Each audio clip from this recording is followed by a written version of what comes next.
నెమ్మది లేకుండా విస్తారమైన ధనం ఉండుట కంటే యెహోవా యందు భయభక్తులతో కూడా కొంచెం ఉండుట ఎంతో మేలు. సామెతల గ్రంథకర్త 15వ అధ్యాయం 16వ వచనంలో ఈ మాట మనకు తెలియజేస్తాడు. ఇదే మాటను మరి అపోస్తలుడైన పౌలు తిమోతికి రాస్తూ మనందరికీ అర్థమవు రీతిలో ఇంకా స్పష్టంగా రాస్తాడు. రైట్, మొదటి పత్రిక 6:6లో సంతృష్టి సహితమైన దైవభక్తి గొప్ప లాభసాధకమై ఉన్నది అని చెప్తాడు. ఇక్కడ ఈ యొక్క యాంప్లిఫైడ్ బైబిల్లో చాలా బాగుంటుంది.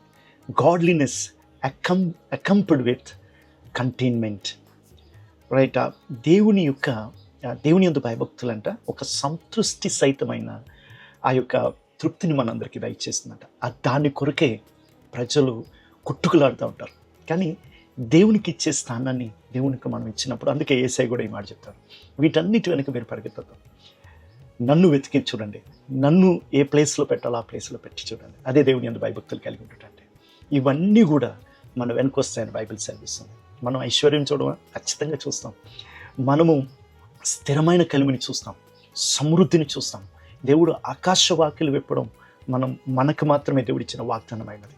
కావున వీటన్నిటి గుండా వెళ్తాం. కానీ ఇవే మనల్ని సంతృప్తి పరుస్తాయి అని అనుకుంటే అక్కడ దేవుడు అంటున్నాడు, అవేమీ సంతృప్తిపరు.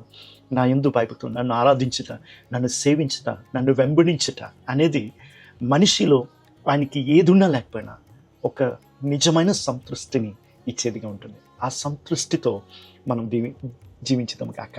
ప్రైజ్ ది లార్డ్, ఆమేన్. కావున దేవుని మనంన్ని కలిగి ఉన్న విషయాలన్నింటిని బట్టి దేవునికి వందనాలు తెలియజేస్తూ, మనంన్నిటికీ ఆధారమైన దేవుణ్ణి సేవిస్తూ ఆరాధిస్తూ ముందుకు వెళ్దాం. God bless you.